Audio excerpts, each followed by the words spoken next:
It is my pleasure to welcome to the show Jonathan Steingeisser.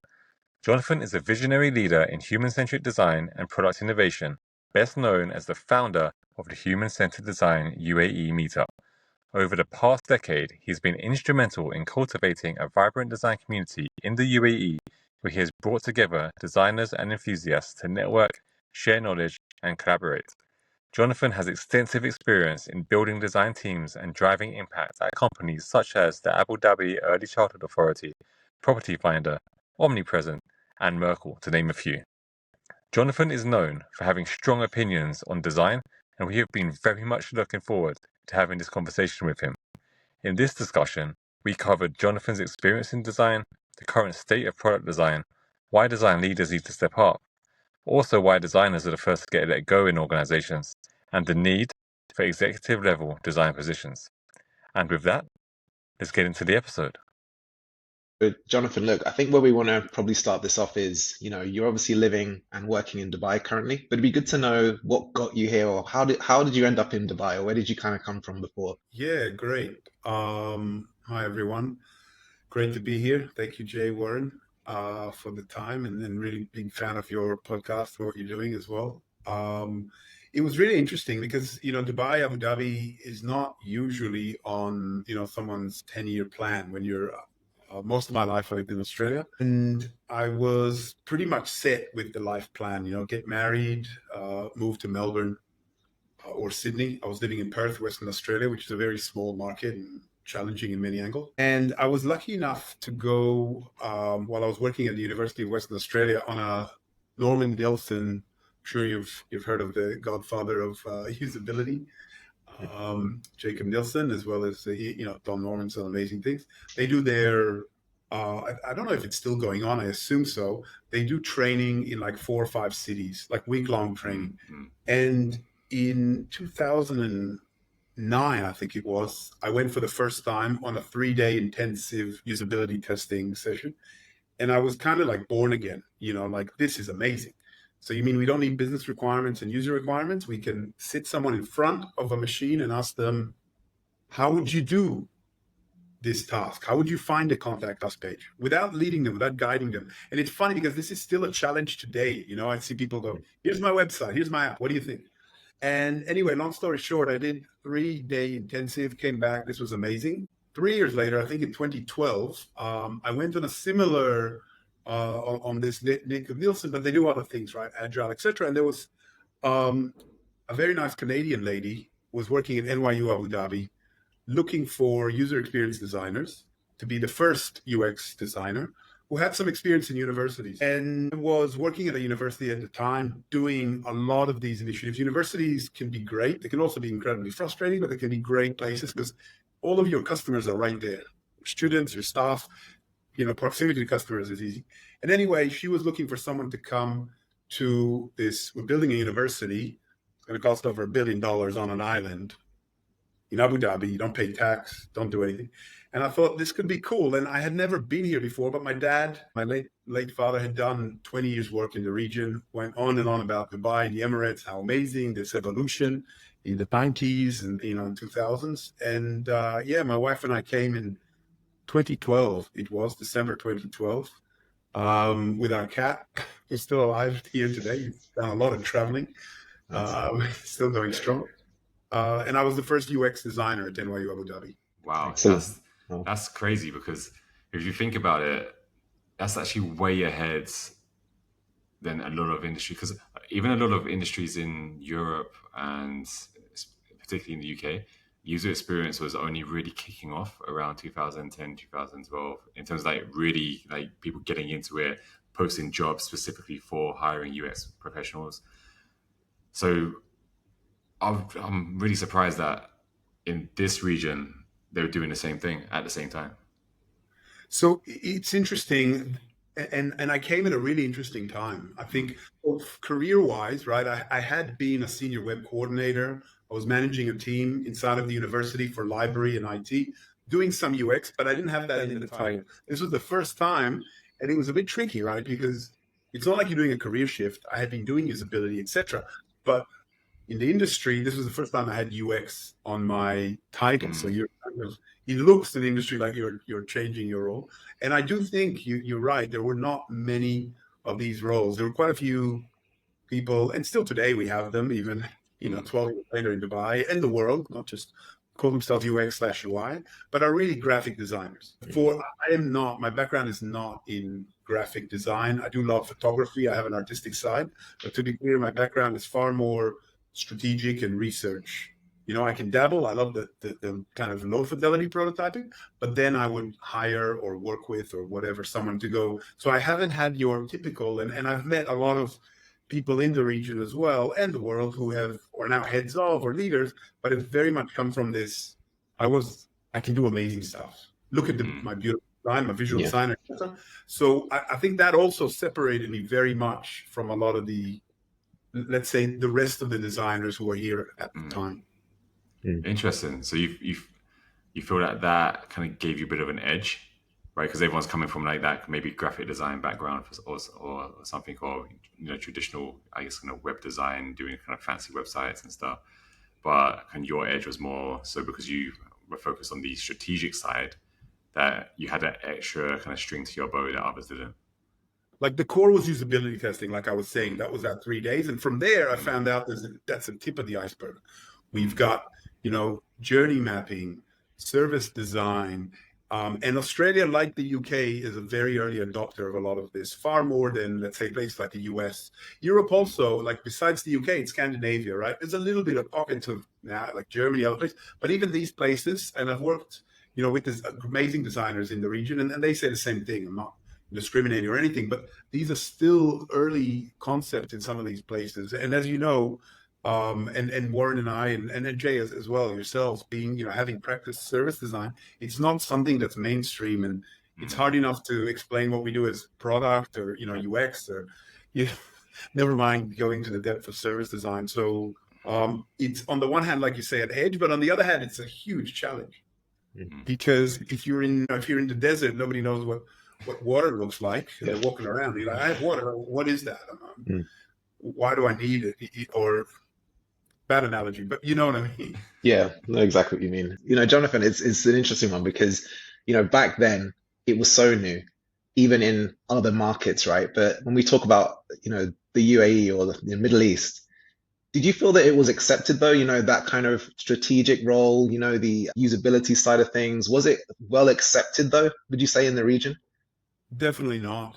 And even the most advanced designers I met, and I asked them, I came to, when there wasn't, we'll get to that shortly, but the first meetup was called UX Abu Dhabi, because that's where I was living and working, etc.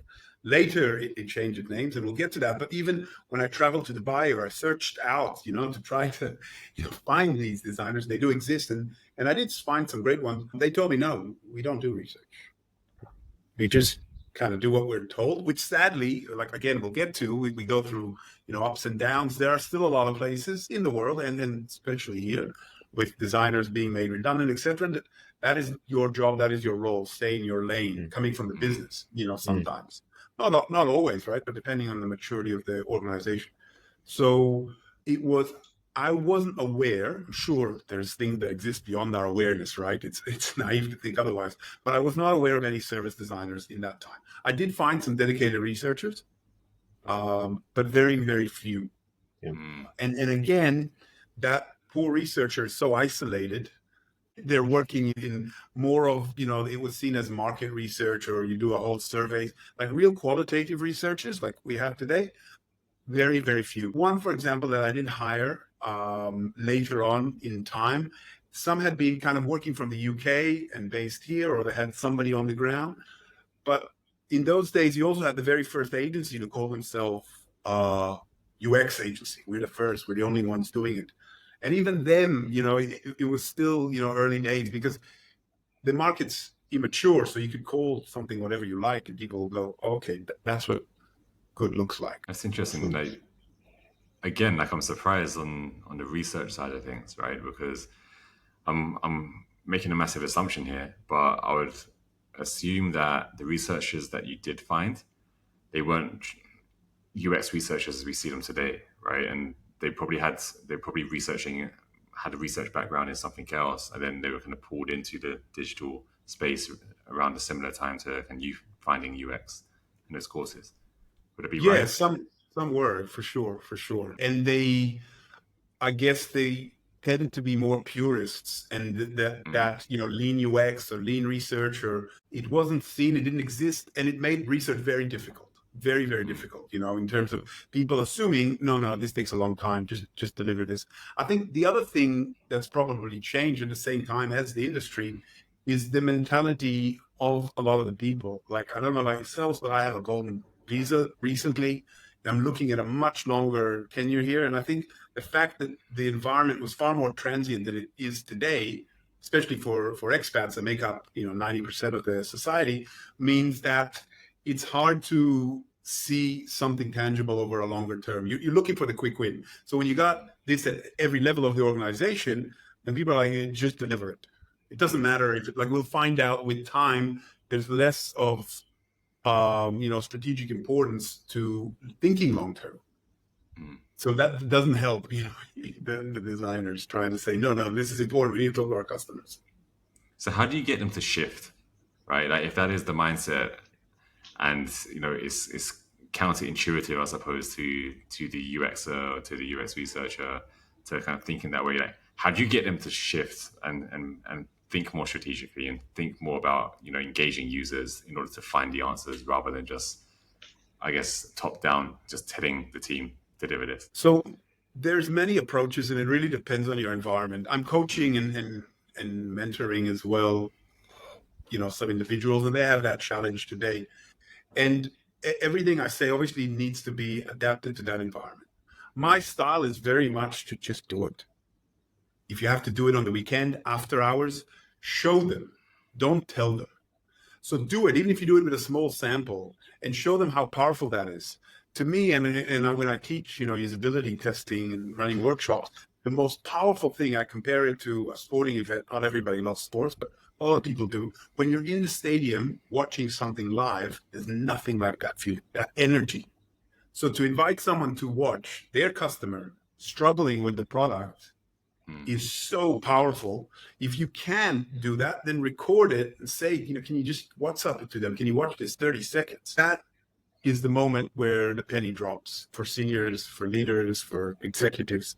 And if you can get some of those pennies to drop, then you can get a bit more buy-in. But we need to be careful as well. The other thing that I've evolved and learned being in this region, and I think it's also reflective of the world, is we can't fall in love with our process.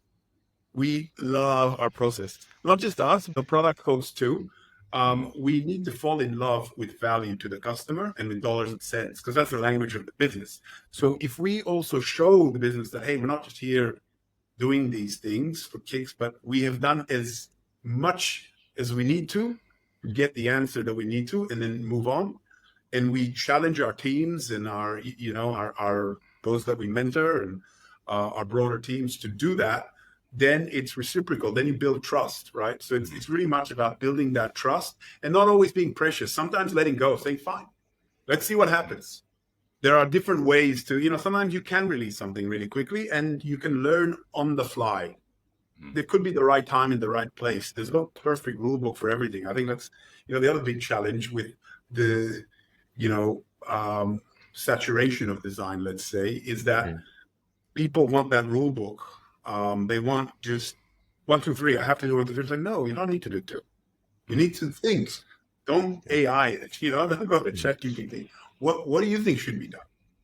Making people think, sadly, is becoming more and more challenging, I think, as technology is doing all the thinking for us.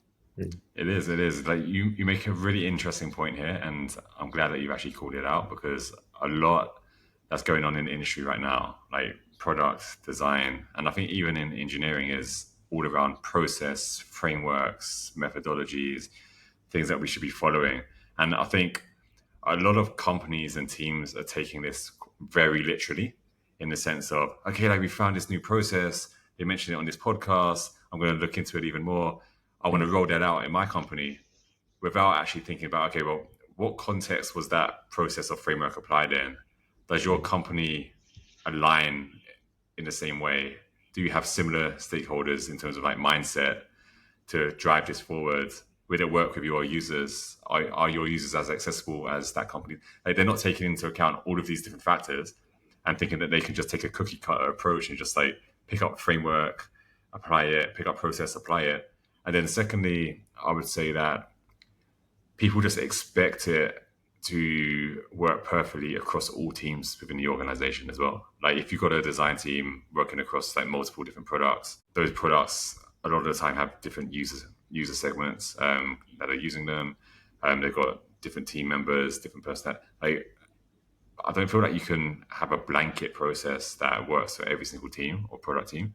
And I feel like these processes and frameworks need to be more adaptable, right? So they can be like a general, kind of process, but allow the team or empower the teams to be autonomous in how they use that process and be flexible in how they use it. I mean, that's kind of my standpoint on that. Yeah, totally. I mean, to your first point as well, it's something that I encounter often is that maybe that comes with time, like yourselves, around the block. But I guess it's the passion and the love for design that people often forget. You apply the design process to anything.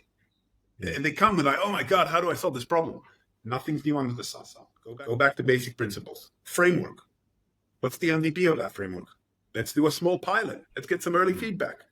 It comes to anything, speaking, like literally anything in your life. If you apply the design methodology to it, you're going to be far better off, and you're going to pivot as much as you need to minimize the waste. It's not about perfection, but it's about minimizing waste, minimizing the that risk. And I totally agree with you. I think too often we're looking for that silver bullet, and it doesn't exist. And we need to be adaptable, and we also need to set those expectations right. Like you say, just because these people work well in this circumstance for this situation doesn't mean that they're superheroes and go everywhere and just create magic. There could be other factors that are creating a challenge here. So let's not rush in to just pull the trigger. Exactly. You mentioned something else that I think a few people listening, or many, I don't know yet, but it might have kind of riled them up a little bit. So you mentioned that, even if you have to work on the weekend to get the job done, work in your own time, work on the weekend.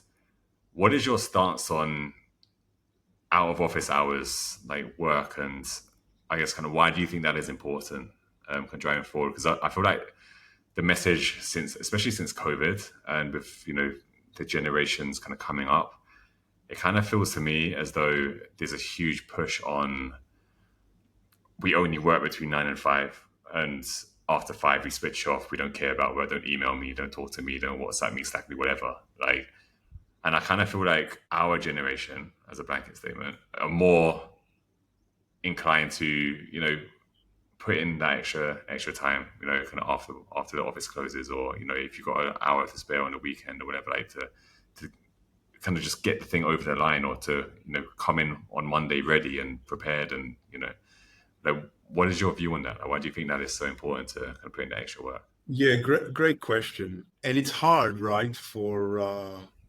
those born in the 80s, for example, not to generalize, because we're seeing so many of these use cases. We haven't done research on it, but it is a hard thing to do. But I do very much believe that it's important to have boundaries. So recently I worked for a UK startup that was fully remote, which makes what you said very, very difficult. But they did have really great UK culture. And that was, let's say, manifested through leadership as well. And it's something that I held true to. So the culture was, you put everything in your calendar. You don't need to hide anything. And that was part of the benefit of the culture, is that if you have a doctor's appointment or you have to take your kid or whatever, put that in the calendar. That's fine. And I got actually, it was more often women, because I'm a father of daughters and I always wanted to be a dad. I love being a dad. It's my favorite thing. So I put in 6 to 8 p.m. every night, bedtime routine. We do dinner, bath, and bed. And sometimes it was hard to stick to it because a lot of the action on Slack happened in that window. And you can't say, even my manager said, look, if it's really urgent, I'll WhatsApp you later. But you can't once the conversation is out. And yes, sometimes you find you maybe checking your phone while you're doing that, but it's staying true to that. And even where I work now, which is really fantastic to see really great culture. And it's something that the Early Childhood Authority is pushing to other organizations to have a child-friendly label, an initiative they started last year, I believe, is that, and it's something they adhere to as well, is that between these hours, that's when you communicate. Now, there's tools around. If you want to work out of those hours, fine. Each to their own, you can do that. But communicate with people, and you can send delayed things at a different time when, so they do have their family times, they do have their weekend. And I very much agree with that. I think we have to have boundaries. But to your point, and even deeper, I think it's not necessarily about only doing it after hours or doing whatever. It's about having a yes and attitude. I think the challenge with a lot of the teams I've managed here, even in Australia, I feel it is, I guess, I mean, again, I don't want to be prejudiced, but it does feel like you say it is a bit of a generational thing, is that when I've said to designers and design leaders, you need to go outside, maybe like I could have a design managers, senior designers, you need to go outside of your role into go-to-market. If the PM isn't quite doing go-to-market, and we don't have a go-to-market department, or we have one, but they're stretched, then that's your role with the PM. You own the product. If you want to be equal, or at least as close to equal to the PM and the tech lead, that trio, then the whole product is your thing. And even people not super young, but a little bit, maybe 10 years, 44, 10 years younger, we're very like, well, hang on, Jonathan. That's out of my lane. That's not my job. Why should I? Because you care about the product. You want the product to have a great success. You were involved with the research, or you did it. So it's about you seeing it through, and it's about you stepping up. I think designers are great at saying we're not invited, we're not equal. But when they're at the table and you ask them why, collectively, right? I mean, there's a lot of great designers who do this, but we need to step up. We need to go beyond design into business, and we need to care about the business, interview the business, ask sales teams, spend more time with them, ask, operations, and get involved, and not say, that's not my job. Because to me, that's not my job is similar to I'll spend an extra hour at work, or I'll do it in my spare time. It's not the same thing, but it's in that ballpark. Yeah. And this is something I'm seeing a lot as well, Jonathan, right? I think, as you said, that saturation, right? I come back to that word. I think over the years, it's been, the role has just kind of diminished a little bit. UX designer was in that end-to-end process, right? But it feels like the business or other entities or even designers themselves feel like their role is very much focused on the execution now, as opposed to understanding a lot more about, like you said, the business, the product, to get themselves to have a better execution, a better output, right? How do we get out of this though, Jonathan? I know you touched on it a little bit, but what kind of methods, you said you mentor, you speak to other designers. What methods could we use to kind of get designers to change this mindset a little bit more? I think we're getting a big wake-up call right now. We're in a really interesting time in design. And again, I don't keep harping on about it. Sounds like, it'd be like a grumpy old men movie or something. We're not at all, right? We're all here. But I've seen the other cycles, is my point. We're at a point where designers and researchers too, and even the top companies. I've got friends in I don't want to, drop names and later get in trouble for it. But even they are getting rid of whole research departments and design departments. And you're seeing a lot of these designers become freelancers or contractors, or creating these, spinning out a new agency model saying, hey, 24/7, you can get your design whenever you want. But that's going to change. The time of there's more contractors than in-house, and then in-house. I'm sure you both have seen these cycles too. And in the world and in general, that is going to change. It's not going to, everything that, goes down comes up as well. And I hope that the one is a lot of this saturation, designers will be out of work, which they already are. So they're going to go into other areas, other industries, which needs to happen, right? And also just the bar, hopefully, will be raised a little bit, what the business demands and what a designer actually needs to do. Maybe it will evolve. Like, you'll still have that executioner, but which we always had, which was the graphic designer. Now it's like the, let's call it a visual product designer. someone more specific on, that final diamond, if you have 2, 3, however many diamonds you want. But there is also a role for someone working on the research, on the strategy with the business or the product manager or whatever industry you happen to be in. And the hope is that the bar, yes, will be raised on that person, and they will be maybe going back a little bit to that UX or that all-rounder, independent from, the visual person. Yeah. That's interesting. Because Warren made a point that in the earliest days, that was our role. Because I remember when I first started kind of practicing kind of UX, and I was embedded within the teams, and I was in the same meetings as like business analysts, asking the same questions as them, asking the same questions as the PO, asking the same questions as the engineers, etc. Like, asking the same questions as marketing. Like, I was just asking all these things, and certain people who were new to UX were like, "Why are you doing our job?" kind of thing. And it just made me think that whose fault is it? Why things have shifted to that concentration on execution rather than business breadth? Is it the designers' kind of fault, where, like, we've just evolved in that way, or is it the industries and the companies that we've been working for that have kind of constrained us or kind of pushed us into a lane? What's your perception on that? I think it's multiple factors. It's definitely the environment and the market. We've gone, in our recent history, through very difficult times, right? We had what's called a once in a century pandemic. That was a massive change. We never imagined something like that could happen. And that was a huge shock to many countries. Not all recovered as well as Dubai. Dubai had a V-shaped recovery. It's crazy, how well it recovered.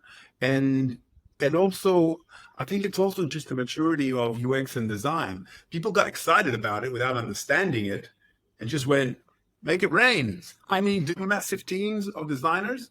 And we don't have, as an industry, we're not that mature. So we don't necessarily have the quality or got to the right number that we need.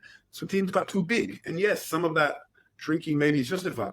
I think it's gone a little too far because, again, when, I wrote an article about it recently, and I spoke in Australia at a meetup, like, when you're on the Titanic and you're about to hit the iceberg, why are designers the first people you just, throw over? I mean, why are designers the first to go? Oh, that's brutal.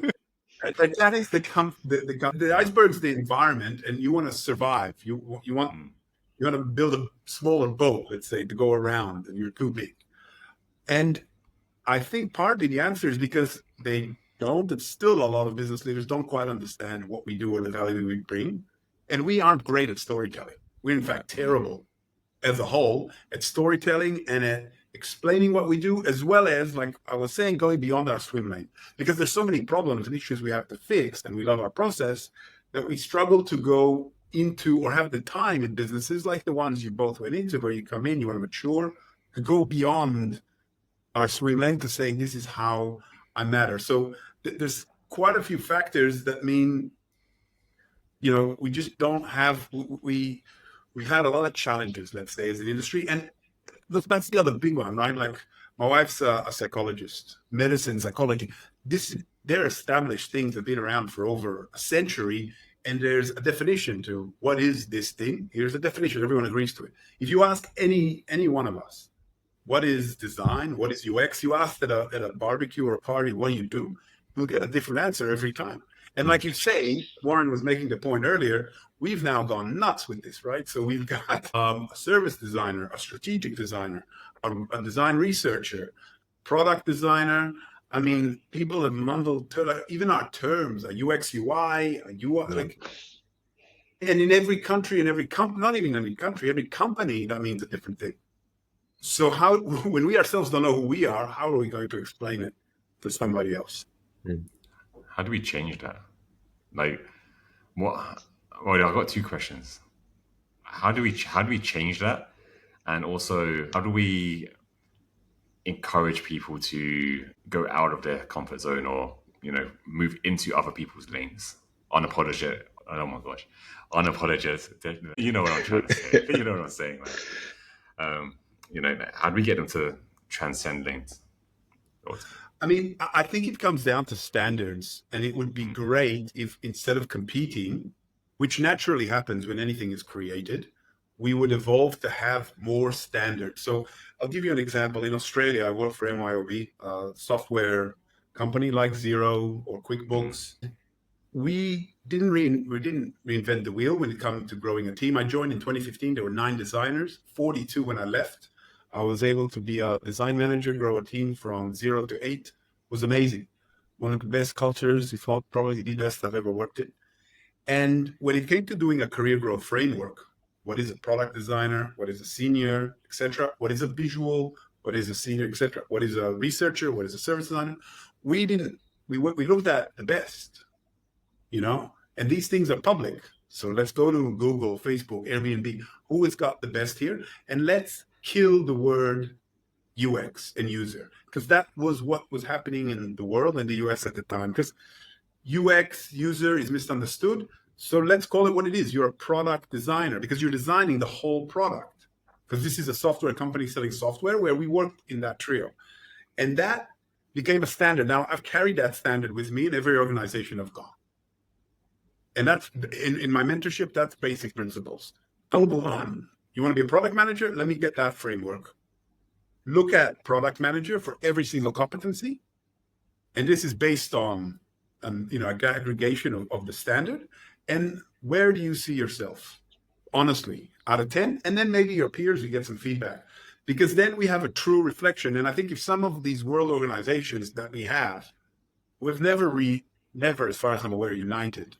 And you know who I'm talking about. Like there are IXDAs and Foundation, etc. and Nielsen Norman. If they got together to say, let's create a world standard, just like we have so much maturity in design systems and in development and UI to defining this thing, and that's the bar, and it's accepted by all, then maybe we can encourage and slowly move the world towards that acceptance of what a standard is. So there isn't a Wild West or an unknown when it comes to a standard. Just an idea. No, I think it's a great idea, Jonathan. And I think, even at a micro level in organizations, right? I think a lot of companies I've been to, when we hire people, you don't kind of talk them through what their standard is. They almost like expect you to know how they manage the product, when you join the company, but they don't kind of give you a bit of a guide because every company is different, right? Like the way Google operates, for example, the way Facebook operates, they're all a little bit different. They all have different setups and different teams, but the role definition is so crucial, right? Because that avoids the stepping on toes, that avoids the mis-ownership, that avoids the insecurities and non-understandings, right? So even at a micro level, it's important, do you believe? Yeah, 100%. And when it comes to that role definition, that's where you go to your second part of your question. That's where you go beyond. This is just my swim lane, because that was always the issue I had. And what I tried to do in organizations is change these job descriptions. So for example, one of the things I was an early adopter of before I even knew what it was called was research ops, research operations. Again, at MYOB, I gathered all the researchers from the companies, because I was, again, created this UX researcher role, but we had other researchers in other departments, and UX, the web team was separate to the product team that I was a part of. And we said, how are we going to change the world for research, right? And then you never do those things because they're always a labor of love, jobs on the side thing. So instead of doing that, I said, let's apply design to this problem. So myself and one of the researchers I hired, we took out of these 40 to a sample of 9, and we asked these 9 designers, and I encourage you to do this with your teams and everyone listening. Ask every one of these designers, how do you do your job? Simple question. Join the dots for me on an A3 piece of paper, a typical interview. Well, what is your typical kind of project look like? When do you get involved? Who do you talk to? What do you do? What tools do you use? What do you find challenging? What do you love doing? What do you not love doing? And then what happens in the end? What is the end? What does the end look like? And then we took a sample from Melbourne, Sydney, and Auckland, where our designers were, to get representation. And then what you get to, you narrow down always most of the time, not always, right? There isn't always, in research ops is recruitment. It's hugely painful to do recruitment. So then we went to the, somebody on the call team and said, we need someone to just source people.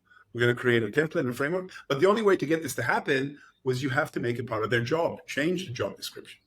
And then you need to hopefully grow that team or look at this sample of this micro little experiment and say, how's that working? Let's improve it. And going back to the designers and the framework, some of the soft skills are in there, right? Around business acumen. It's not just you coming in, but you need to know the lingo. If we're in accounting, in government, in selling clothes, whatever, whatever it is you're doing, you need to understand the lingo and the localization and the markets we operate in. And is a part of your job. 100%. And, these are all things that it's not always discussed, and it almost feels like you need to have the time to kind of discuss these things. And I guess that kind of segues nice into another kind of topic or area I wanted to kind of talk about, which was that sense of community, right, Jonathan? Because I remember when I first came to Dubai, I was looking for what I had in the UK, which was, meetups, sessions or like conferences and things like that. And I first tried to look for that in Dubai. And I think the first company that came up was human-centered design, right? That one that you kind of initiated. So do you want to tell us a bit about that, Jonathan, and like how you even came up with that idea to kind of launch that here in the UAE? Yeah, sure. So leading up to the time of coming here in December 2012, I was working in Perth, Western Australia, and through a friend I learned about these things called meetups, meetup.com, and my mind was blown away. I don't know if I'm sure you've seen, and those listening, the movie Fight Club. So in Fight Club, Edward Norton, his character, he goes around these support groups that have horrible diseases. Even though he doesn't have them, he's looking for relationships and community and to connect to other humans. And he becomes a serial going around to everyone. And I just love that sense of this doesn't cost money, and you can learn things in a practical environment and then apply it to your job. And the one about UX, and at the time, some still exist today. But at the time, globally, a big thing was the UX book club. So you read a book. Hopefully we all read the book. Even if we don't, we pretend to. We turn up and the person running it has read the book. And we talk about it. And English is my third language, so I was always a slow reader. It was hard to read a book, but I read as much as I could and went. And then came here and I looked for a similar thing. Is there a UX book club? Are there other meetups? I even drove all the way from Abu Dhabi to Dubai for an event, which was kind of like, throwing a lot of water on a small dying plant. Just like, wow, look at this great event, but then you never see them again. Instead of cultivating the plant slowly, which I had seen in Perth, like it's a regular thing. So nothing existed, and I thought, look, I'm no expert, but what the hell? Like, let's try. It would be really great. And the first meetup was in May 2013 at Caribou Coffee in Marina Mall in Abu Dhabi on the Corniche there. 9 people said through the platform they'd come. Only my manager and my colleague came. It was 3 of us. And it was a little while later that I had the author of the book connect to us from Chicago, because it was on a Sunday. In those days, Sunday was the first day of the week. And that brought 3 or 4 designers, UX, UI type designers, right? Aspiring, who had their own little meetup called Designers Meetup in Dubai to Abu Dhabi. And then I was like, oh, this is cool. And I quickly saw that it's really tough in Abu Dhabi in those days. Today is much better. Pandemic shut Abu Dhabi down, but last year I went back and we've had 30 people, which is nice. And in those early years, I'd also quickly learned that it's not about quantity. Success is not the number of people you have. Part of me misses those early years because it was like this. It was just a little bit bigger than a podcast, and it's about the banter, and it wasn't as scripted. In the beginning, I couldn't find speakers, so I would read the book, and I would turn the book into a few slides, and I tried to kind of interview people and make the slides relevant to their job. That was kind of some of those Abu Dhabi meetups. Dubai got a little bit bigger. I was able to, and then yes, I found some speakers. I started, going. A lot more of it was in Dubai. Teamed up with these guys. Then, one of them left, moved to Amsterdam, and said, "Look, the community is yours. We are one." And found other designers. Then in March 2015, I left. My wife was pregnant. I was frustrated with university days because, like I said, great for research, but very difficult to execute and actually, get stuff done. And there wasn't a lot of other opportunities, and I wanted to be, closer to home. But I didn't want to let go of this baby, right? I was still paying Meetup.com, but I found someone, Nada Catral, who's still a co-organizer today, to hand over, so to speak, the Meetup to. And you can ask her, I worked hard even from Australia to find speakers. So through networking or through studies flying through Dubai. Now, they didn't happen, as often. I think Nada travels a lot with her work, but they still kept going. She then brought in for a small time. I didn't meet him, a really nice Irish guy. We used to work at Emirates. I don't know if Warren, you came across him, Dugan or something. Anyway, we'll chat about that later. But he kind of teamed up as well. And then when I came back, and it's my 5-year anniversary now, August, I already kind of pre-planned before even coming. And we've been quite regular, monthly on the meetups. I went too fast. You probably asked the question in between, but yeah. No, do you know what? There's something you said that I want to double click on. And Sure. You said that when you'd done the first event in Abu Dhabi, it was just you and your 2 colleagues that attended that event. Now, like for most people, that would be enough to just deter them completely. And I'm not doing this again. This is useless. It's not going to work. Like, what is it about who you are and your qualities that led you to keep persevering and build it to the success that it is now? I think you can probably guess. Like I lived in Singapore, and I had a British coach, and he used to hand out these awards at the end of the year, and he used to come up with some funny names. Mine was Jungle Juice Jonathan, for Brazil and the Amazon. I told him parents in Brazil. So I do have a lot of passion. I really love, and I think I'm very lucky. Like I do meet people that sometimes they're very successful. They could be investment bankers, lawyers, whatever it might be. They're good at what they do, but they don't like it. And I don't know how they function. I don't know how they get up in the morning. I'm lucky that I truly love what I do, and I believe in it. And I also I guess that community work, that philanthropy, that doing something not for a financial reward, also came from my parents. I saw them doing that. My dad was the honorary consul before he passed of Brazil in Western Australia, which is purely a thankless role and a difficult one.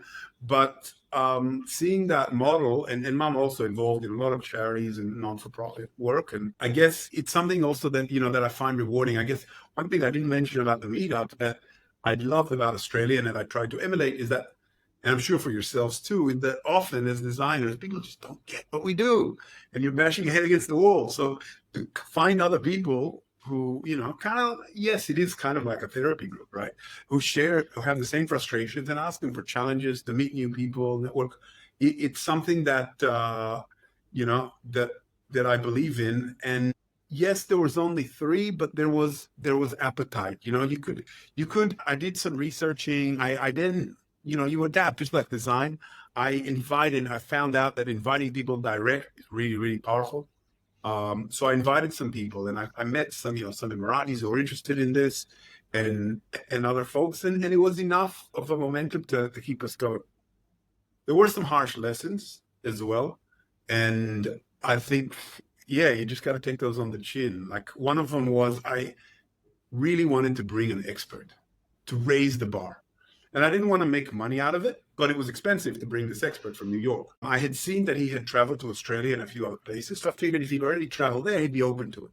But just bringing him, putting him up on a hotel flights, and you got to make it worth his time. Don't you got to take time off work, whatever, is not cheap. And then I tried to sell tickets as best I could. Sadly, we didn't sell enough tickets, and he had a mysterious hospital visitation. He probably wasn't genuine, but he felt a little bit too, and he wasn't willing to come for 5 or 6 people, however many we sold. But again, to your point, you need to take that on the chin and look at other ways, and also I guess it's reevaluate what success looks like. Is success a great, a massive forum or something, or being everywhere? Or is it not? Is it just having a real deep connection and impacting, like they say, you change one life, you change the whole world. If you impact one person. And it's often those the smaller meetups or the ones just the right size that, I seek feedback. I ask for research. I don't think it's perfect. I mean, that's why I love it too, because you can't plan for it. You don't know who's going to come, what's going to happen. It's like planning your family holiday with your kids. You have Yeah. no idea, right? So you got to get that feedback. And Jonathan, I'm really keen to hear, like, what would you deem as your most successful meetup that you did? There was a moment that was just unbelievable. We partnered with a couple of other organizations with Acid Works. For sure you've heard of Gareth and Anatolia, and it was super ambitious at the time. And credit to Gareth, for getting this to happen. At Expo, at the end of Expo, we were planning an event at the top of, the sustainable exposure. Like, you're very high up, overlooking the sunset on a Friday. We were organizing a panel. One of my co-organizers said to me, Jonathan, you need to be on the panel. You can't facilitate. Like, can I facilitate and you be on the panel? I had just joined Omnipresent, fully remote company. So I was already, like hiring, I grew the team from 1 to 11 designers. So I was in an awesome place, had great venue. They say close to 1 million people at Expo, not at the event, right? But it was so busy that our own sponsors couldn't get to the venue, which was a bit of a disaster. We kind of fixed afterwards. But it was just that feeling of like, wow, we're at a different stage now. And the feedback from the people, we weren't the only panel. There were 2 other panels organized like by others. Just to be a part of that was really incredible. And to be at Expo and to just hear, some of the stories of, oh, I connected with this person, thank you, or like, to see those, the accumulation of the work, well, like that was really special. And the second one, very close kind of second, I do have to say, was early this year. I think it was. Yeah, it was. We teamed up with DDX and we organized a conference. So this is a German consultancy that does a few conferences in different places. And that was always the dream, to do a conference. Some co-organizers in Australia that have done meetups and here as well, exciting, like, why is that success? Why isn't doing a great meetup at a bar a success? I don't know. It's something about the scale of that sort of a thing. It was our first thing. It was hard to, like, do we have tickets? It was last minute, but it was exciting. And after that early, trying to bring that New York expert that kind of took me back on, I'm doing this again. It showed me that we can do it. We have got the presence. And I'm excited to announce to you, without, any partners, we will be doing our own conference, probably, next year, early next year. That's 100% us with our partners and specs, great sponsors. I'm sure some of the best recruiters. Peter and Jack were good friends with our specs, and we've got a great partnership and a great model. So I still aspire to, kind of bigger and better things. And it's not about saying, look at me, or this is amazing.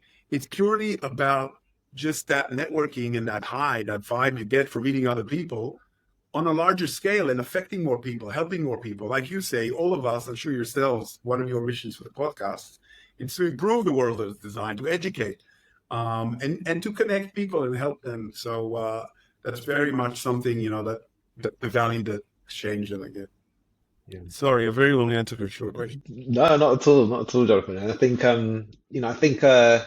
one thing that I noticed over the years was after I was kind of going to some of the HCD meetups that you were organizing, I could see that over the years, others were kind of getting inspired, right? And the community has slowly built up a lot more. We see a lot more events now happening in Dubai. I know it's all for the good, but has that kind of helped propel your HCD? Do you think the community that it's built or the other competition has helped kind of propel your meetup a little bit more as well?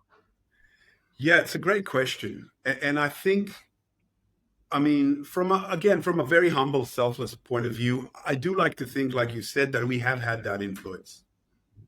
Because people see that, and I think that it's really, really healthy. That's part of the vision and part of the dream. There are people, especially like people think Dubai is huge, whatever. Dubai is tiny. It's bigger than Perth, Western Australia, but it's still very tiny, especially in what we do.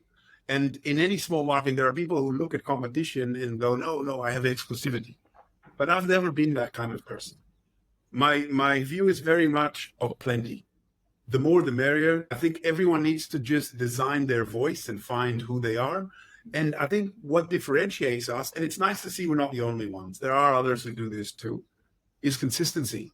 And that's what I was always about from the very beginning, is that we're here. We're trying to build something. We're not going to do something and then disappear. And there are many, that you mentioned that have come and gone and do something or do it once and then you never see them again, etc. And that's okay too, right? There's a place for that. That's their voice. But I think, have got to a really, again, through feedback from the market, that's a really good model that we're really happy about. Our last meetup before summer, if you exclude expo or big events, was the biggest one we've had, which is great. And again, not about the numbers, but just showing that it's, we're getting that positive feedback from the market. I think it's great. I'm really happy to see so many more. And not only that, there's also more training happening. And I think on the one hand, it is challenging, right? So if we go back to that saturation question, especially with the workshop side of things, that becomes challenging because the same as coaching and mentoring in anything in life. If you have 1 or 5 years of experience, you can coach, you can be okay. But you're very different to someone with 20 years experience. And the challenge of all, design being so saturated is that many designers are pivoting to that, and they're pivoting to running workshops, and we need to be careful. So going back to the standard question, yes, it's a free market, you can do what you want, but if people don't know what quality looks like, and someone's coming and teaching something, not that's terrible, but maybe that lacks the depth or the experience and maturity, then what we do gets tainted a little bit, and that could have an effect on group of people, on the wider economy, which is not great for us because it goes against what we're trying to do, which is mature things and create these standards. But by no means is it, I think when it comes to Meetup and when money isn't involved, you can't really, it's not really competition. You know what I mean? It's not affecting you taking your payback at home and, buying bread for your family. So I'm really excited and happy. I think it shows the maturity of where we live. And not only in design, right? Also in industries around us, product and engineering, there are things popping up. In the startup scene, it's improving. So, I think it's great. And just finally on that one, Jonathan, anyone else, I'm just thinking different markets out there, different countries or different areas, right? Anyone else wants to kind of do what you've kind of done here? Any key learnings you'd give, or are there any nuggets of information that you'd give for someone that wants to start up their own meetups and their own communities? So I have been kind of, mentoring, coaching a group of ladies in Bahrain who are starting UX Bahrain. And Katral Nada, one of my co-organizers, has started a few things in Riyadh, which is cool, which HCD is partnering with as well. And I've also given some tips to, a few folks recently who are looking to create something in the tech space. I think definitely it's, again, going back to what I've been saying, right, to you guys, it's which I'm sure it's go back to basic principles. Number one, who's your customer? What are their goals? What are their needs? You don't know? Do your research. Go to other meetups. Find out what their voice is. Try to create something unique and maybe a little bit different that resonates with your audience, depending on who they are. And I think the other thing, which is really challenging for Dubai often, it starts small. Success is not numbers. It's not, I had 100, 200 people. And some of the best and most meaningful meetups are when the numbers are a bit smaller, like a format that I used to do. I mean, we've done it, we'll probably come back to it, but it's hard to do with a massive room. It's like 100 people. I love being the host, like what you guys are doing. I'd love one day to actually, record it on TV, so to speak. Dave Letterman, I grew up watching Dave Letterman, big fan. And that spontaneity of that. So the format I loved was a fireside chat. I'd get someone, and it's also easy for them. You don't need to do a deck. You don't need to do nothing. I know you're awesome. Just come on. We'll talk. I'll give you some pointers like this, right? And you can't do that with 100 people. Because what makes it great, especially when I'm like, maybe I didn't prepare as much as I should have, is go to the audience. Once you go to the audience, I love that dynamic. And again, that's spontaneous. Sometimes they talk too much. You gotta bring it back, or sometimes they say something really pointed that you didn't even think of. So I encourage, if possible, not all speakers like this during the meetup. And recently we've changed this because they're shorter talks, but during your talk, break the talk. Now, some speakers hate this, right? Because it's like, well, hang on, I'm here to do a deck. Let me do my deck. Let me do my story. If someone's going to interrupt, yeah, but them interrupting is what creates the dynamic for a great meetup. It's something maybe you didn't think of that's really important, and then you go on tangent. So I think it's now that maybe applies to some areas, not to others. So I think do your research. Go to hit the meetup scene. That's number one. Even if it's not exactly the same, maybe something in parallel, and design your voice. Who are you? Where are you? Location. Speaking of challenges, is super hard. Finding a place that has the elements that you need is something I've invested a lot of time in. In Australia, I used to love experimentation. It's a lot easier, I found, to find places. I didn't want it to be stagnant, so I used to rotate. Sometimes there were some great places, you go back to them, but I've done things in like 200-year-old churches or, lots of weird and wonderful things. But I think finding that balance that resonates and get feedback as you start is important. And one final point, I think going alone is hard. One thing that I did a little bit later on, it's growing that organizing committee and also picking carefully who you've got, mature people. So again, massive thanks and really blessed. Like they're both, friends and co-organizers. Leopold Dejami, who's an amazing, designer, philosopher, business coach, and Natalie Salas, one of probably the best, in my opinion, service designer in the UAE, who I hired at omnipresent. They have very different views and opinions that I do. And Nala Katral as well, with her, speaks Arabic, her regional experience. So getting that diversity in your leadership and being humble enough to ask questions, not just, go at it alone, I think really helps for you to just be grounded and, always pivoting. So many golden nuggets there. I think anyone that's trying to set up their own thing definitely can take a lot of things away and kind of go into it. I love the fact that you're kind of expanding and helping others trying to set similar things up in different countries. And I also love that you've mentioned quite a few times kind of Nada's involvement in the success as well. Like I've met her a few times, and hopefully we'll have her on the show one day too. I would just like to, kind of better understand what were the key challenges, kind of when setting up something of this scale. Like, do you, kind of have a battle with, kind of meeting expectations? Like, do you feel like a sense of pressure? The bigger the events are getting, the more popular you're getting, the more known you're getting. Like, do you feel the pressure is also growing along with that? Great question. I love that. Not really, I'll be honest with you. It's become easy. It's become a hell of a lot easier. Like I used to find it super hard to find speakers. Now it's the opposite problem. Now you have to meet expectations and say, look, let's look at that. One thing that I've always been, and yeah, it is a little bit of a challenge, it always has been, is I've been very, not unapologetic, because I do apologize, but withholding the standard. And it's not being arrogant saying I'm amazing, but I've come from an environment in Australia where the standard is much higher. And to a conference, to a meetup, you have to hold a certain standard to speak. So have you spoken before? What are you going to speak about? So I would, at the very, if I don't know the person or at least can see, on LinkedIn that there's either one of you who are going to do a talk for me, as we said, then I would have take you to lunch or have a phone conversation or ask you to share the slides. And maybe I would coach you and give you some feedback. Or maybe I would say, look, I'm sorry, but it's, thankfully I haven't had to do that too often, because I think there is pressure to speak in front of 100 people. And as Jerry Seinfeld said, in his joke, most people would rather be in the casket at a funeral than delivering the eulogy. They're more afraid of public speaking than they are of death. It's crazy, right?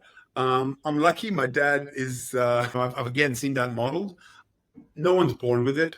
I did in high school, I told my wife, like I completely froze and I bombed an assignment that was a speech. You get better and better at it, but I do enjoy it, and I don't get, let's say the nerves of the average person. I guess I'm lucky that way.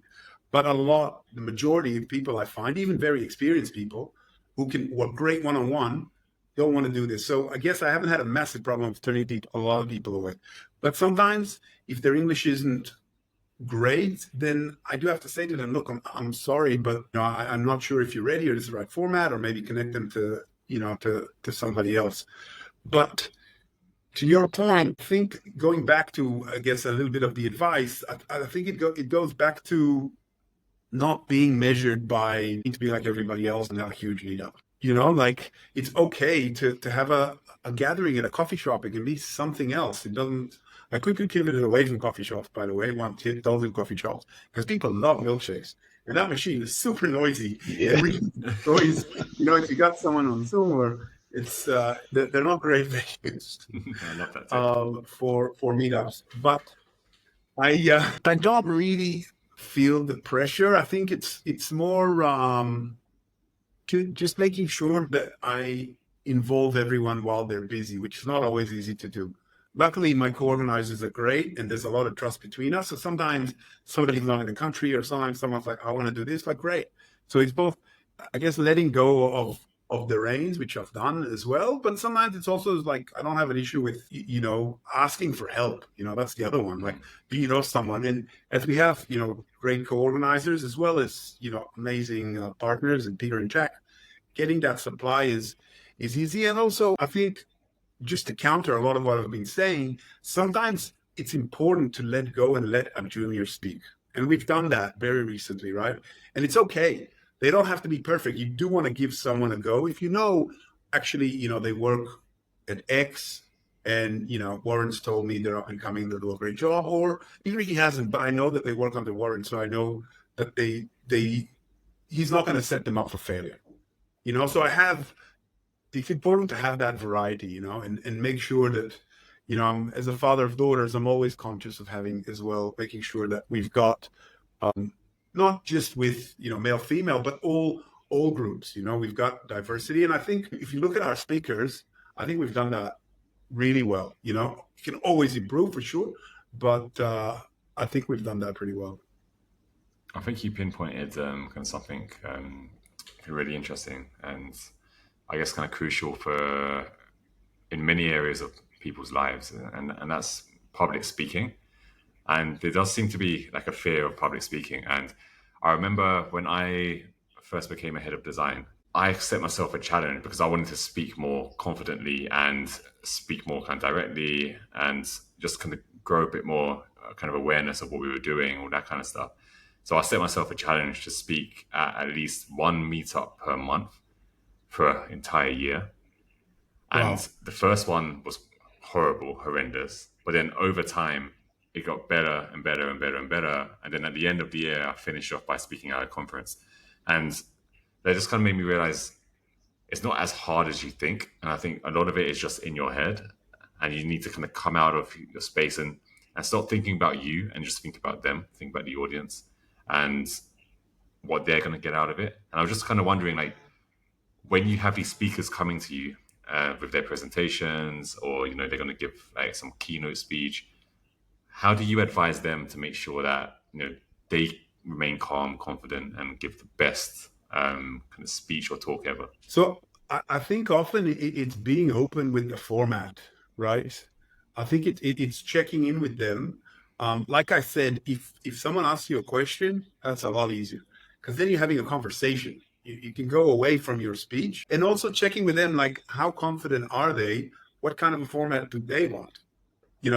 If they prefer, like I said, the fireside chat, we can do that. We can also do a panel. That's a heck of a lot less challenging, because there's other people. It's a bit more banter. You can focus on the other people, less on the audience, which is something I want to, bring back in the right way. Sometimes panels can be really, really poorly done, too. So you don't want to overuse that, but it's just getting that check-in with them, and getting them also aware of, like we said, design. Think of the journey. This is the venue. This is what it's like. If you want, you can go before, check it out. This is roughly how many people we have. Here's some photos. You can watch videos of the past. So since the pandemic, we quickly pivoted, and I was always against doing things online, because I was like, if you want to be here, then be in the community. You shouldn't have your coffee or dinner and half listen in. But the pandemic shut everything down in Dubai. It was a short period. I don't know if you were here at that time, and I quickly went online, and that became even easier because then you can get speakers from anywhere in the world, and you don't have to do much, just Zoom. That's it, right? And then we moved into a hybrid model. But since then, we've been recording all of our talks, which we continue to do, which I think is great. We've built an amazing library and encourage for speakers. I'll share the link. It's on YouTube. And again, going back to the advice is asking the other speakers, have a look at some of the past talks. They are different formats, and also you never know, that could help you. And I mean, I've also gone as far as send me a presentation if you want any feedback or etc. And happy to do that. But generally, it's been okay. Whether we reach out to the speaker and say, we want to talk, or they come to us. Yeah. Awesome. And great advice there. Yeah, really good advice. I think also personally for me, I think it's that repetition as well is important, right, Jonathan? I think, as Jay was saying, he had to do a few before he gets that final conference, right? And yeah, it's great to see that you do still take on people that maybe haven't done a lot of speaking, because they could be the next big thing, right? You were the person that got the burst, Have you ever seen that? Like, have you ever had anyone that's kind of started out with you and now is like, top speaker, or people that you've given a chance to and it's really helped push them down the right direction? Very much so. And we often, I think, and I'm sure you two share this, we don't see the effect we have in them. And often people, it's sad. It's only when, sadly we're, at end of life, or if we leave our country or something, that they actually give you that feedback. I've been fortunate where I've been here in a few different jobs. And sometimes someone with a lot of, let's say, barriers, or a front can come to you a year later and say, wow, now I realize the impact you had on me. And I've gone on and done much bigger things because of that tough love sometimes and the very close mentorship you gave me in this company, that now this is what I do. I go around and I have the confidence and I fix things outside of my lane. And I'm also, it's amazing to see them flourish when it's kind of like and I do enjoy that, like that team building, like yourselves. It's kind of like a scout, for some sport. So it's somebody maybe moving from marketing, for example, that's really passionate about design, and say, I want to give this person a chance. They don't necessarily have all, and now see them leave that company, go on to other bigger things and success and get awards. And like you say, yes, not many people that would have given that person that chance. Not saying I'm the only one. I'm sure there are others. But it's really nice to see. And something also that you made me think of, like a special meetup that we had, an idea I had, and I want to actually do it again. I thought about it recently. I want to do it again. It's been a while. We did this during the pandemic because it was all on Zoom. I was the host, like I told you, about playing the host. I invited 2 hiring managers, a design recruiter, and an aspiring young lady looking for work, to understand what's it like to get a job in Dubai. I mean, this was pandemic, right? So everything on Zoom, it was harder, or a little bit after. And ask from the point of view of the recruiter, from the point of view of the hiring manager and the candidate. And the nice story that came out of it was one of those hiring managers had, I think, recently left her organization, started her own thing, and gave a little bit of work to this aspiring designer, gave some freelance work. So if it wasn't for the meetup and that connection, that never would have happened. So, and it's nice, it's not something you necessarily plan for, but it's some of the fruits that are, come out of. Yeah, no, that's the beauty of community, right? And it's the beauty of bringing people together.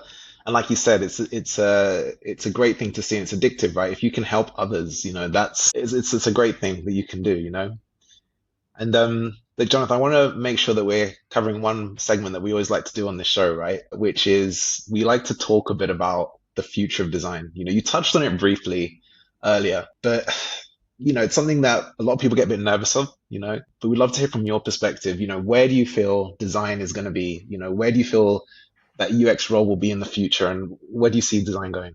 I think it's very much like I said. I think hope, right? And you see this in, service design. There was a great documentary, and again, like a meetup we did in Australia, where we showed a shortened documentary, and then we had one of the designers who created that documentary on video link from Finland to speak with other panelists on a service design meetup. She was talking about service design in Scandinavia.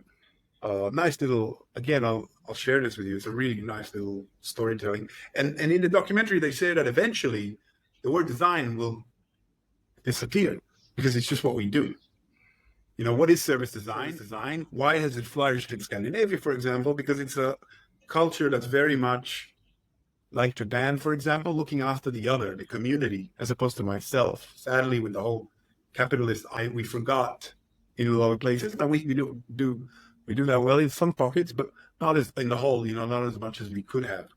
And I think very much design is going to become a lot more interdisciplinary. And it's not necessarily, you know, like into a very, very finite defined bucket. Like to be successful, like designers will be in different parts of the business once it becomes more mature to understand what we do. So I'll give you an example. Something I wanted to do, sadly we ran out of time a little bit, startup went up and then down, was the vision for service design at Omnipresent was to embed service designers within sales, within marketing, or one to bridge that gap. I was fortunate with Natalie. We ran a great workshop on service design for all of product and all of design in Marrakesh. And on the flight on the way back, the chief of staff, you know, right hand of the CEO said, "Can you come back in 10 days and do this in Montenegro?" I was at my offsite for all of sales and all of marketing, 100 people. Now that was only planting a seed. So we came in, we did like, 2 hours with everyone and then broke them into groups with buy-in, obviously, from the business and found champions and facilitators. Then moved from post-it notes to Miro, and then from Miro into Theydo. I don't know if you're familiar with Theydo, a great service design tool. But the hope was to embed someone to then live and breathe that, not just at a one-off offsite, but to have what isn't traditional, right? And the titles matter less, but it's someone doing the service design work of connecting sales to marketing to operations and product too, right? So and I'm sure this is happening in some places, right? I think it's challenging because even though we are international and et cetera, in Dubai, we're still isolated because we're small and we don't necessarily have a maturity of design and of product. So we often think the rest of the world is like this, which is human. I just spoke to, a great designer in Perth who's looking to move here. And she's very senior in IBM. She's removed the word design from her whole CV. She's done systems thinking, service, because in her environment in Perth, there's no more job for designers. It's all gone since the pandemic. Like there's no, and the thought, because we're human, is that everywhere is like this. I don't think it is. I think Dubai specifically in a place of very much execution. It's not necessarily as bad. Yes, it's happening. Design jobs have gone down. We've seen the graphs in the UK, etc. But I do think that role for the interdisciplinary designer and designers going outside of their lanes is very much where the future is going, because also of automation and AI. A lot of things are becoming automated. The machine isn't there yet. It's going to take probably quite a long time for this person I described, a service designer between sales and marketing, and who's going to be in between the AI, in between all of these things. There needs to be a connector.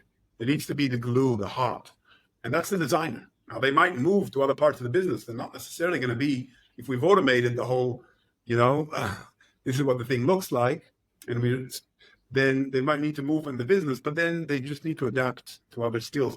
And like to your points earlier, yes, that was your role a little while ago, Jay, but to a lot of designers, they're becoming the executioner. So the good designers will survive and go back to maybe that old role.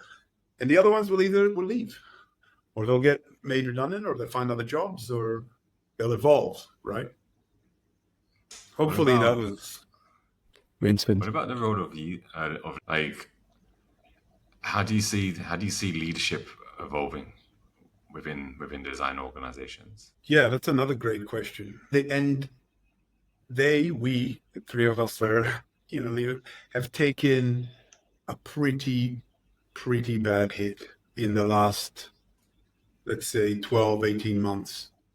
Globally, I think, beyond here as well. Because I'm seeing the effect of this. And, even though I've left Australia, I'm still getting calls. Can you connect me or network me with folks that I worked on, like 5 years ago? It is changing. And a lot of these leaders, sadly, are having to reinvent themselves and to, look at doing some freelance work or becoming contractors.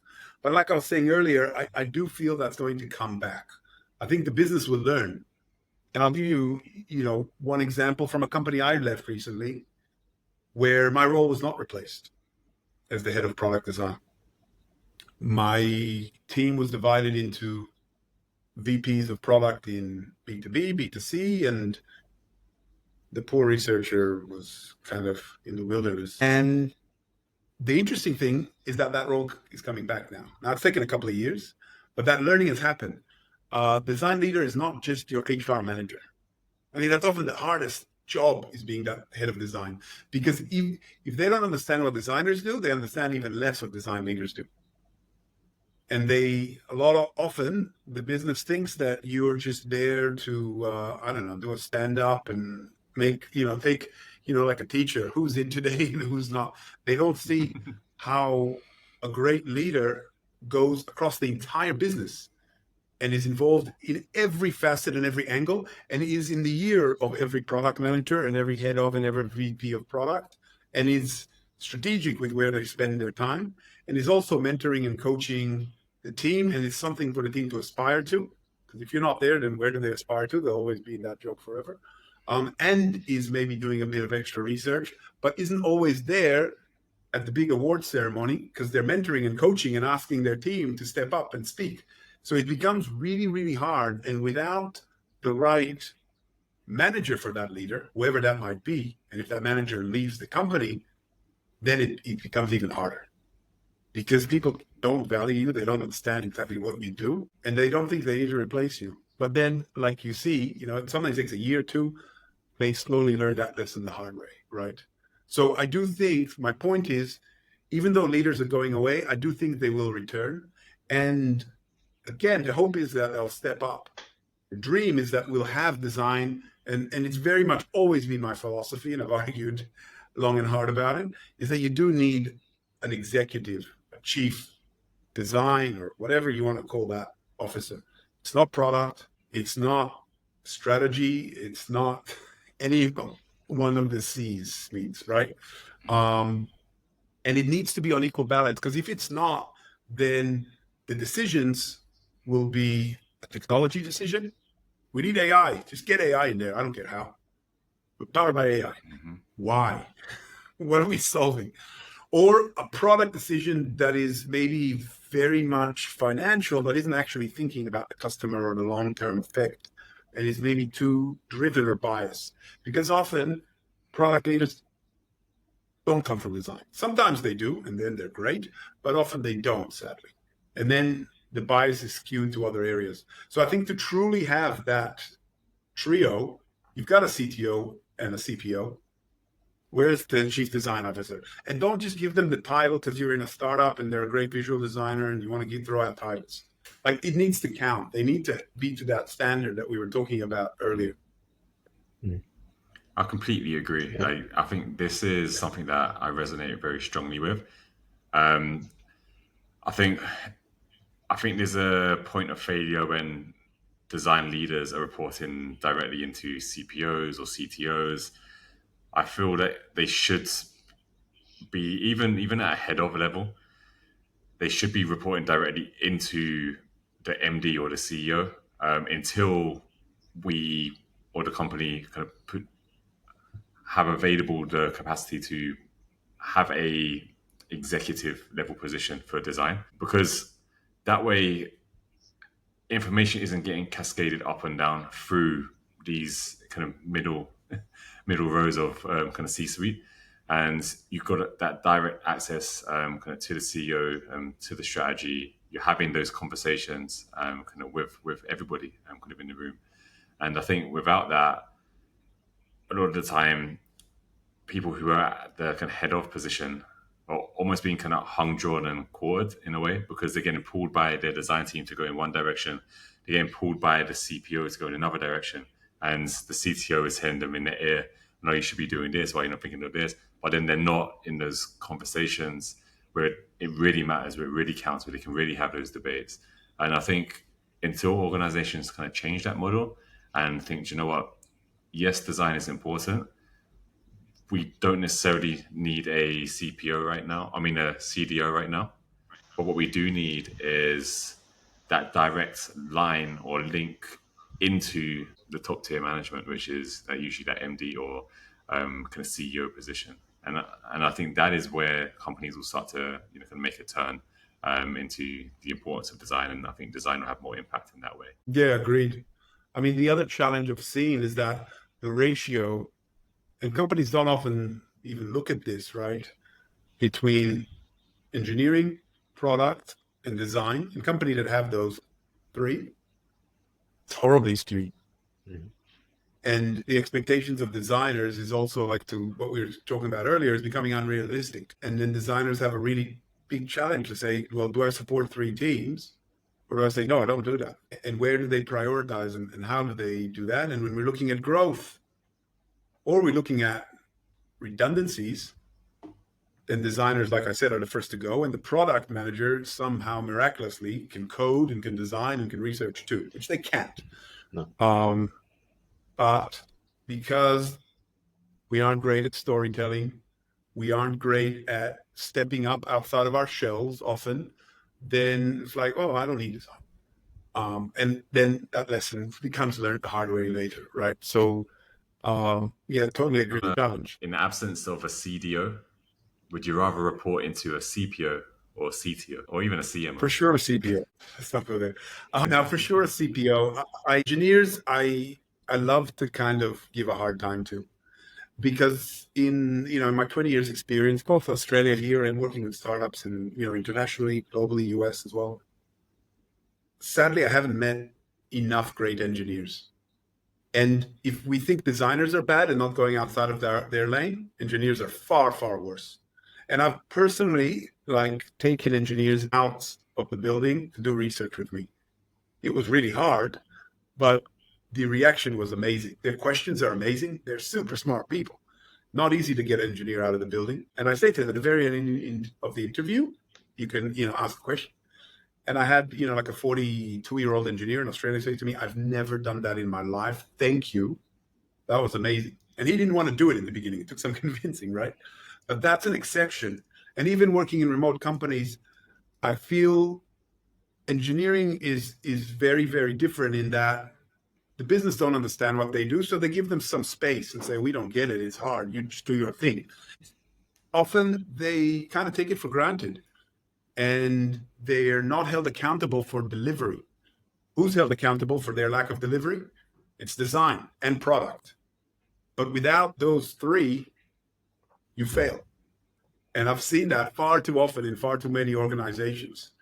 And often, sadly, obviously I'm biased coming from the design camp, but it has been the engineering that has fallen in the delivery, even when you're down. Now, don't get me wrong, I've worked in some areas, the product was very weak, or even, the design didn't have what it needed. It wasn't great. Like, it was a combination, right? But the challenge there is that often they want that seat at the table, even at that CTO level, but they don't have necessarily the experience, and they don't have the patience or the time to learn and to ask why or what or care or think that it's important, because a lot, sadly, have that engineer mentality of, I'm just smarter, I'm the best person in the room, and I know better than you. I don't need to do research. I just know. So now I'm not saying, there are amazing engineers out there. Please, hopefully I won't get any hate mail or anything.